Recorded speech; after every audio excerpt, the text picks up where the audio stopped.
How much is too much money for a knife? What if you want top tier materials that were well made? Somewhere between the $100 to $200 price range exist knives that give you that premium feel that only comes from contoured and milled titanium without making you consider living on top ramen for the next month. Today, we are going to talk about one of the best values found in premium level EDC knives this year. Let's check out the Kizer Huldra in depth.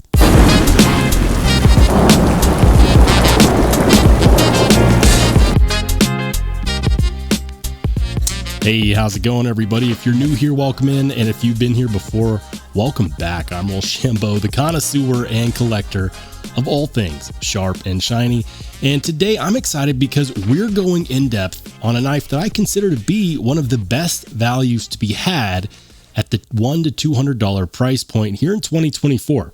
This knife was recently released within the last couple of months, and I believe that it's a certified banger. I've had the opportunity to carry this a lot. It's been in my pocket now for the last 2 to 3 weeks, and it's time that we talk about it. It's time that we get down to the nitty gritty and do more than just a regular first impressions video. But if that is in fact what you're looking for, I will go ahead and link it up in the corner above. Let's start off by talking about the specs. The overall length comes in at 7.8 inches overall, so just shy of 8 inches there. And the blade length is about 3.2 inches long. That blade is made entirely of S35VN. They call this a reverse Tonto. I'm going to call it a modified Warncliffe. You can, of course, call it whatever you'd like. On the handle scales, we've got titanium with a single-sided captive pivot, ceramic bearings. It features T8 hardware all the way around, and a right-hand carry only deep carry 3D milled titanium pocket clip. We do have a little bit of a backspacer here on the end, and the insides of those handle scales are nicely milled out. For your deployment options, it's got a lot. There are a lot of deployment options on this knife. First of all, we've got a rear flipper. We've got a front flipper. We've got a deployment hole, which means you can do a thumb flick. You can do a reverse flick. You can also do a fuller flick, and that fuller is the entire length of the blade. So you can choose your own story with that fuller. If you didn't know, one of the cool things about a full body length fuller like this is that the farther down on that fuller that you decide to flick it, the lighter the detent. So if you want a lighter detent, go farther down on the fuller. If you want a stiffer detent, up closer to that deployment hole. Let's go ahead and do a quick size comparison. Here it is up against my Spyderco Paramilitary 2. Now the Paramilitary 2 is actually going to be a little bit longer, not by a whole lot, but by a tiny bit.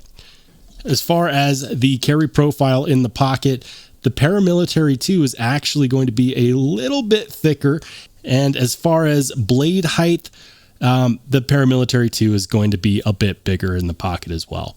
So all of that is to say that this is going to carry a little bit easier than a Paramilitary 2. Not to say that that is the standard. I just use that comparison since a Paramilitary 2 is something that most people have or have experienced. And speaking of relevant experiences, I have done some cut tests with this knife, and I've got to say that one of the most enjoyable parts of the Kizer Huldra is the fact that it has insanely good cutting geometry. A lot of that is due to just how thin it is here on this blade stock. That is very thin, and of course, it is a flat grind that goes all the way down to the edge, meaning that this is very slicey, and it passes through cardboard very easily. You may have noticed in the intro video, I've also got some cut test video playing for you right now that showcases that passing through cardboard like it's nothing. It's very enjoyable to use, and a lot of that has to come with the fact that it has this straight edge blade. Something that you might not know about straight edge blades is that they contain a lot of cutting power because the power is evenly distributed throughout the whole blade. Whereas a blade that has a belly, you'll notice that the knife will slip out of the cut a lot more easily. This is something that I learned from Michael Janich, who is a self-defense instructor, knife maker. He works with Spyderco, and he also designed the Spyderco Yojimbo too. What he found is that in his tests, a knife with a curve on the blade or a belly on the blade would often leave the cut early, or you'd have a diminishing amount of power at the end of the cut. versus something like a Warncliffe, or in this case, what Kizer is calling a reverse tanto. You get an even amount of pressure throughout the length of the blade, no matter where you are in that cut, and that means that you have a lot of cutting power. That translates to moving through cardboard like it's nobody's business. But that's not the only thing that I like. I'm also a big fan of this pocket clip right here. The pocket clip is not the most aesthetically pleasing. I'm going to call a spade a spade. It doesn't look the greatest, but it functions really well. It slides in and out of the pocket with ease, and I'll go ahead and show you what I mean by utilizing this Kizer denim knife roll, which I got with the Kizer sheepdog that they sent recently. So check this out. In and out of the pocket without issue, and boom. It is truly deep carry. You're not going to see anything sticking out. So if you're self-conscious, or maybe you just don't want to advertise to the world that you are carrying a knife, the only thing they'll be able to see is this clip sticking out. And it could truthfully be anything. It could be a flashlight, or it could be a Kizer hole drum. Absolutely no issues. It does not wear down on the pocket or the edge of the pocket at all. It slides in and out very easily, and I'm a big fan of that. I'm also a really big fan of all of the deployment options. I'll be honest, I'm one of the deplorables that will sit here during my workday and just fidget with my knife. And that means that I like having deployment options. It is nifty not being stuck with only one deployment option.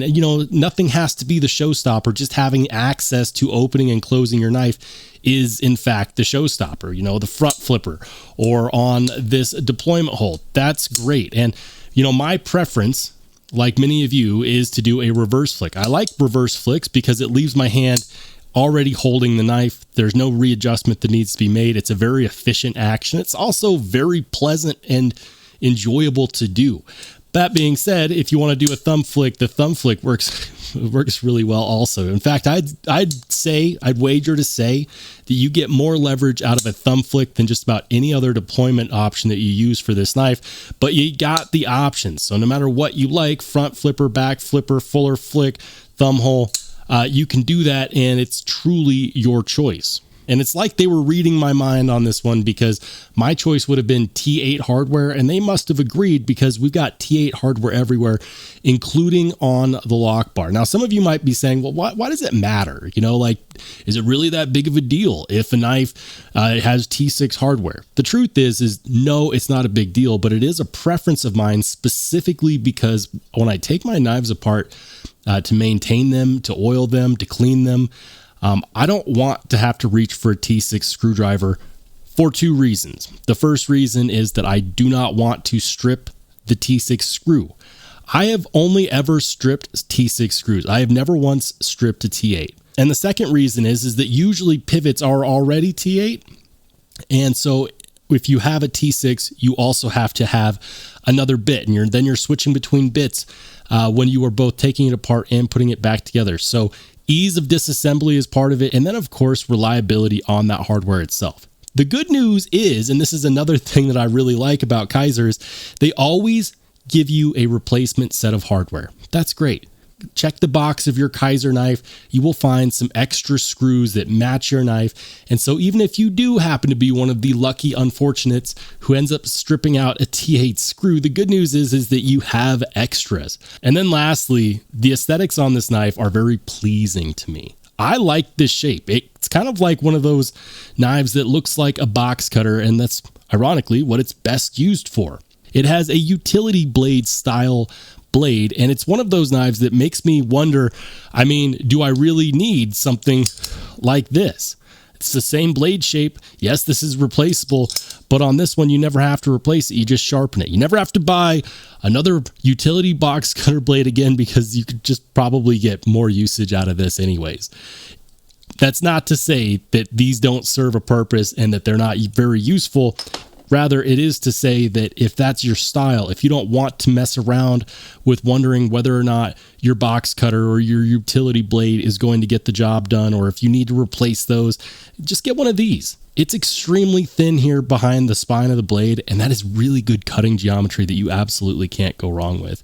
It's not to say that there aren't nitpicks that I have about this knife, and I would say specifically there are three. The first nitpick that I have is going to be the jimping on that front flipper. Now that is also going to be the jimping that you rest your finger on when you are in a choked up hammer grip or saber grip, whatever you want to call it. However, because that's a deployment option, it should have been more closely spaced together, kind of like it is on this rear flipper. Rear flipper has absolutely no issue getting any access there whatsoever, but it is possible to slip off that front flipper. In fact, I think I did it at the beginning of the video. You can slip off it. It's not a huge deal because, as you can see, I can still get purchase on it, but I would prefer that the jimping was tighter together when it's a front flipper because it gives you much better access to that front flipper. The next thing that I'm not the biggest fan of is this backspacer. And don't get me wrong, I'm glad that there is a backspacer because I definitely prefer that over an open back design.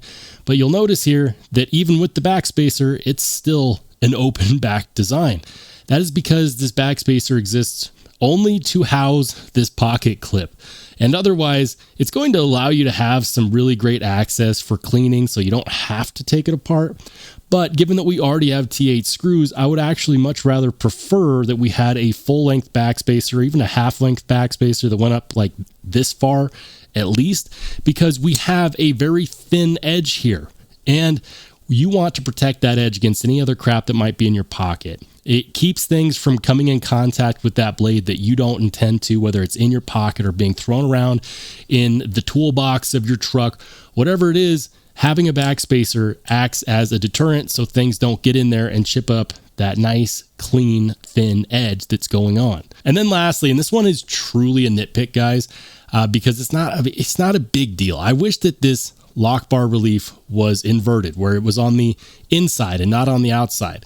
And that's primarily because it gives an extra piece that your pocket could get stuck on when you're putting this in and out of the pocket. Now, you saw me put it in and out of that micarta knife roll without any issue, and I truly haven't had too much issue. But the thicker the fabric, the more likely it is that this lock bar relief becomes more concerning, or at least one of those things where it could get hung up when you're sliding it in and out of your pocket. I haven't experienced it yet. It's just a possibility. And ultimately that is definitely a nitpick. So overall, I believe that in the $100 to $200 range, this knife is in the sweet spot. You know, it was about 2 years ago, someone asked me on one of my live streams, they said, what do you recommend in the $100 to $200 range that comes in titanium? And that's difficult because normally in that price range, I'm recommending a Spyderco, but even Spydercos in that price range aren't going to have titanium handle scales in S35VN. You'll get a nice blade steel, but they kind of lose me on the handle scale material. So if you're looking for a knife with premium materials in that $100 to $200 price range, Kizer is really coming in hot with this one.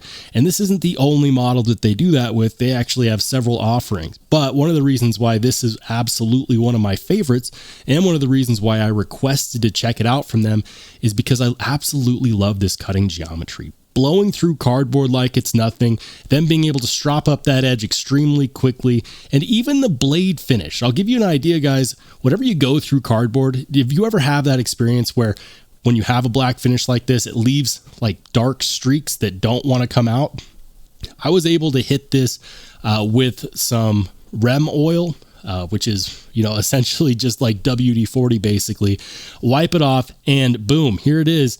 No more marks. The finish held up perfectly. That's a very nice quality sign. I'm a really big fan of this knife. The price range is right for what you get, and they did a very nice job delivering this to the general public. But I'm curious, how many of you out there have one of these? If you don't have one and you want one, make sure to check out the description down below. I will make sure to add links in there as well. And if you want to watch some more awesome knife and EDC content, smack the subscribe button and click on one of the videos that pops up next.